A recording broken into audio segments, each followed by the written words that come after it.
Hello friends, आज हम बात करेंगे दोबारा से डिप्रेशन के बारे में। Depression, medical facts on depression कि बुक्स एंड रिसर्चेस क्या कहती हैं। फर्स्ट वीडियो में हमने बात करी थी कि डिप्रेशन पेरेंटल व्यूज़ क्या हैं, पेरेंट्स क्या सोचते हैं, डिप्रेशन को क्या समझते हैं और जो वो समझते हैं और जो उनके रीजंस हैं उनके क्या सॉल्यूशन हैं। तो अब हम जो बात करेंगे वो फैक्ट्स की कि बुकिश लैंग्वेज, मेडिकल लैंग्वेज में डिप्रेशन एक्चुअल में क्या है। डिप्रेशन क्या है? What is depression? It's longer than a sadness. उदासीनता जब एक हद से ज़्यादा बढ़ जाती है तो वो नेगेटिविटी क्रिएट कर देती है। This is depression. और interference in the ability of the child. जो वो काम करना चाहता है बच्चा, वो परफॉर्मेंस नहीं कर पा रहा, वो रिजल्ट नहीं दे पा रहा, तो वो भी एक नेगेटिविटी है, वो भी डिप्रेशन है। इस पर पेरेंट्स को ध्यान देना है। According to researches, 2% of preschool kids are affected with depression. 5 साल से कम की उम्र के बच्चों में भी डिप्रेशन मिलता है, जबकि वो नेगेटिव इमोशंस नहीं लाते, फिर भी उन चीज़ों को वो ऑब्जर्व करते हैं और समझते हैं। तो अब इंडियन सिनारियो में भी 2% of the kids are affected with this. 5 to 8% of the kids below adolescent age, यानी कि 8 से 12 साल के ग्रुप में 5 से 8% डिप्रेशन मिला है। तो जितना सिनारियो बढ़ता जा रहा है डिप्रेशन का एज वाइज, वो आगे चल के बच्चों को मिसलीड करता है, मिसगाइड करता है। तो बच्चों को बचपन से ही ध्यान देना बहुत ज़रूरी है कि वो नेगेटिविटी की तरफ ना जाएं। रिसर्चेस की अकॉर्डिंग 3 मेन कारण मिले हैं इंडिया सिनेरियो में।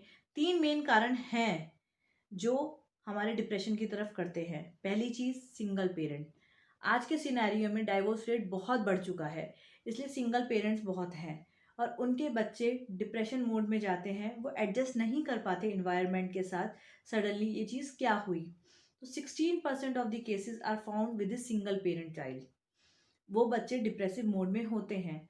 बट उससे ऊपर का एक कारण है, जो म्यूचुअली पेरेंट्स रहते हैं बट एक पेरेंट हद से ज़्यादा बिजी रहता है, एक्सट्रीमली बिजी रहता है, उनके बच्चे भी डिप्रेशन में पाए गए हैं। 22% of the cases with the mutual parents, but they are extremely busy. Practically मैंने भी देखा है, बिजनेस फैमिलीज में ये होता है, फादर एक्सट्रीमली बिजी रखते हैं अपने आप को या बिजी रहते हैं, बच्चे को टाइम नहीं दे पाते।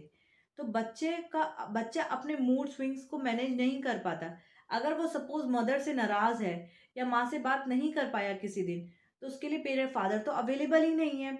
और वाइस वर्सा, वो फादर से नाराज है तो माँ उसके लिए अवेलेबल नहीं है। तो इस चीज़ पे ध्यान दीजिए। जो अपने आप को बहुत ज़्यादा बिजी रखते हैं सातों दिन काम में, वो एक दिन छुट्टी लेके अपने बच्चों को वक्त दीजिए, वो बहुत ज़रूरी है। सेकेंड लीडिंग कॉज आया सेक्सुअल अब्यूज़। आप लोग इस चीज़ पे ध्यान दीजिए, आप किस तरह के मेड्स सर्वेंट्स घर में रख रहे हैं और आप कितनी देर के लिए अपना बच्चा छोड़ के जा रहे हैं उनके देख रेख में। आप अपने नेबर्स के साथ बच्चा खेलने भेजते हैं, उनके घर में कौन आता जाता है, आपके घर में कौन आता जाता है, इस चीज़ को आप समझने की कोशिश कीजिए। आजकल स्पेशल वीडियोस आती हैं गुड टच और बैड टच के लिए, तो जिनके भी बच्चे 5 साल से बड़े हो चुके हैं वो उन वीडियोस को ज़रूर दिखाएं और बच्चों को समझाएं। बच्चे सेक्सुअल अब्यूज़ को नहीं समझ पाते और वो अंदर ही अंदर घुटते रहते हैं और उनके लिए जो साइकोलॉजिकल पेन है वो बहुत बढ़ता जाता है। तो इस चीज़ को स्पेशली स्पेशली मदर्स को ध्यान देना है। गुड टच और बैड टच की वीडियोस दिखानी है। आपके आसपास आप किसी के साथ अकेला तो नहीं छोड़ते। और ऐसा नहीं है कि गर्ल चाइल्ड ही सफ़र करती है, बॉयज़ भी सफ़र करते हैं सेक्सुअल अब्यूज़ से। इस चीज़ का ध्यान रखें कि लड़की को तो नहीं छोड़ के जा रहे, लड़कों को छोड़ के चले जाते हैं। ऐसा नहीं है, अपने दिमाग से निकाल दीजिए। बोथ आर इक्वल और both genders are sexually abused equally. तो इस चीज़ पे आपको ध्यान देना है। तीसरी बात जो सामने आई है वो है टू स्किप दिस सेलिब्रेशन। बच्चों का हम बर्थडे नहीं मनाते, हम बिजी रहते, हम ध्यान नहीं देते। शुरू में हमने 1-2 साल मनाया, जब बच्चा छोटा है उसे समझ ही नहीं, तब तो हमने सेलिब्रेट कर लिया, बट जब बच्चा बड़ा होता गया हमने सेलिब्रेशन नहीं करा। ठीक है, सबके अपने फाइनेंशियल स्टेटस हैं, फाइनेंशियल क्रंचेस हैं, हम पार्टी नहीं दे सकते। बच्चे सोसाइटी से कंपेयर करते हैं, ये हमें समझाना है। बट जिस दिन उनका बर्थडे है या घर में कोई और ओकेजन है, फैमिली के साथ डेकोरेशन कीजिए, सेलिब्रेट कीजिए। ये चीज़ें बच्चे के मेंटल लेवल के लिए बहुत ज़रूरी हैं। उसकी छोटी छोटी खुशियों में सब मिलके शामिल हुई है, आपको अच्छा लगेगा। आप अपने हाफ डेज़ लें, छुट्टी लें, उस बच्चों के साथ घर को डेकोरेट करके घर में सेलिब्रेट करें। जो 4-5 फैमिली मेंबर्स हैं, अच्छे-अच्छे फूड आइटम्स बनाएँ। तो वो छोटी-छोटी सेलिब्रेशंस आपको करनी है, जिससे बच्चा अपने आप को अकेला ना महसूस करे। ये चीज़ें बहुत ज़रूरी हैं। तो तीनों कॉज़ को आपको ध्यान में रखना है कि आपको बच्चे को टाइम देना है, mutual parents, if single parent is there, तो कोशिश करनी है कि बच्चे को आप मैक्सिमम टाइम दे सकें और बच्चे की मानसिक हालत समझें कि वो अपने सेकंड पेरेंट को मिस तो नहीं कर रहा। दूसरी चीज़ जो है वो सेक्सुअल अब्यूज़, उस पे ज़रूर अपने आप को, पहले आप अपने आप का इन्फॉर्मेशन बढ़ाएँ और उसी के रिगार्डिंग बच्चे की भी। तीसरी चीज़, don't skip this celebration. These are the 3 main reasons for depression. आप मानेंगे नहीं, but suicidal attempts for because of depression is third leading cause of death. बच्चे बढ़ता जाता है डिप्रेशन मोड में, नेगेटिविटी अंदर बढ़ती जाती है। 14 से 18 साल के एज में ये बहुत कॉमन है और हम इसे छोटी उम्र में रोक सकते हैं, सिर्फ अपना टाइम देकर। तो इस चीज़ को आपको ध्यान रखना है। हम डिप्रेशन को एक चीज़ से बहुत ज़्यादा जो है कंफ्यूज हो जाते हैं, आजकल बच्चों में मिलती है, वो है ADHD, attention deficit hyper activity disorder. एक एक बच्चा होता है हर पेरेंट के पास, सर्विस क्लास स्पेशली, और वो हम बच्चों को बहुत ज़्यादा अटेंशन देते हैं। उसे अटेंशन सीकर बन जाता है, उसे हर वक्त अटेंशन चाहिए। जो उसने कहा वो हमने सामान मंगा दिया, जो उसने खाने को कहा वो हमने उसे खाने को मंगा दिया। तो इस चीज़ को आप डिप्रेशन से कंफ्यूज ना करें। एडीएचडी एक ऐसी बीमारी है जो most of the 32 to 35% of the kids में नाउ डेज पाई जाती है, कि बच्चे अटेंशन पाने के लिए किसी भी हद तक जाते हैं। तो उस तरीके आपको टाइम भी देना है और उनकी ज़रूरतें भी हिसाब से पूरी करनी है। ये आपके ऊपर है, आप अपने बच्चे को कैसे पालते हैं। उतनी अटेंशन दीजिए जितनी ज़रूरी है। हर गलत बात का भी साथ ना दें। ये चीज़ें बहुत ज़रूरी हैं बच्चे को प्रोटेक्ट करने के लिए। अब हम बात करते हैं ट्रीटमेंट की। जो डिप्रेशन का ट्रीटमेंट है वो आप किसी साइकोथेरेपिस्ट से या साइकेट्रिस्ट से मिलें। अपने पड़ोसी से या घर में डिस्कस ना करें। इंडिया में हर कोई डॉक्टर है, हर कोई सलाह देता है।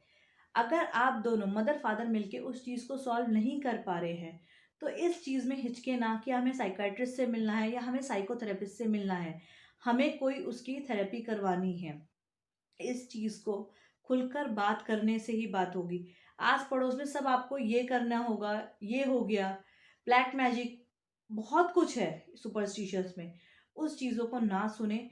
आप दोनों अपना म्यूचुअली, उस बच्चे को अगर लगता है कि हमारा बच्चा नेगेटिविटी की तरफ है या वो उतना घुल-मिलता नहीं है किसी के साथ, तो उसके पीडियाट्रिशियन से, उसके साइकियाट्रिस्ट से ज़रूर मिलें। देयर आर मैनी थेरेपीज जो बच्चों के लिए काम करती हैं। कॉग्निटिव बिहेवियरल थेरेपी है, इंटरपर्सनल थेरेपी है। आजकल बहुत कुछ आ गया है बच्चों की थेरेपीज के रिगार्डिंग, जिसकी मैं डिटेल में बात नहीं करूंगी। बट ये साइकेट्रिस्ट आपको अच्छे से समझा सकते हैं, साइकोथेरेपिस्ट समझा सकते हैं। आपको बच्चों से मिलना है। और अगर आपके घर में आपका दोनों का हस्बैंड वाइफ का झगड़ा है, तो आप मैरिज काउंसलर से मिलिए, रादर देन अपने बच्चे को ब्लेम करने की जगह। तो इन चीज़, हर चीज़ का सॉल्यूशन है। बस हमें प्रॉब्लम पता लगनी चाहिए कि एग्जैक्ट डायग्नोसिस क्या है हमारी प्रॉब्लम का और प्रॉब्लम कहाँ से आ रही है। आप मानिए, डिप्रेशन अपने आप में एक बहुत बड़ी चीज़ है। ऐसा नहीं है कि बच्चा डिप्रेशन में सिर्फ रोएगा ही रोएगा। सबसे पहली बात, वो चुप भी बैठ सकता है, वो कुछ भी चीज़ें डिस्ट्रक्टिव कर सकता है। डिप्रेशन खाली रोना या उदास चेहरा बनाना इज़ नॉट अ डिप्रेशन। आप इस चीज़ के बारे में ध्यान रखें। आपका बच्चा खेलने वाला होना चाहिए, ढंग से खाता-पीता हो, टाइम से खेलता हो, सब चीज़ें टाइमली होनी चाहिए। कोई भी अगर उसकी फ्रेंड से लड़ाई है या कोई क्राइसिस है, तो वो बहुत टाइम ड्यूरेशन, लंबे टाइम ड्यूरेशन तक नहीं चलनी चाहिए। तो मेरी आपसे बार-बार रिक्वेस्ट है, अपने बच्चों को वैल्यूएबल अपना टाइम दीजिए, उनका टाइम लीजिए, उनके विचार, अपने व्यूज़ शेयर कीजिए, उनके व्यूज़ जानिए। बहुत क्रूशियल टाइम है और बहुत ज़रूरी है। और इस वक्त सब वर्क फ्रॉम होम है और ज़्यादा बिजी नहीं है इस पेंडेमिक में। तो ये टाइम बहुत अच्छा है इन प्रॉब्लम का सॉल्यूशंस निकालने के लिए। मैं आपसे रिक्वेस्ट करूंगी दोबारा इस चीज़ के लिए ध्यान ज़रूर दीजिए। Thank you so much.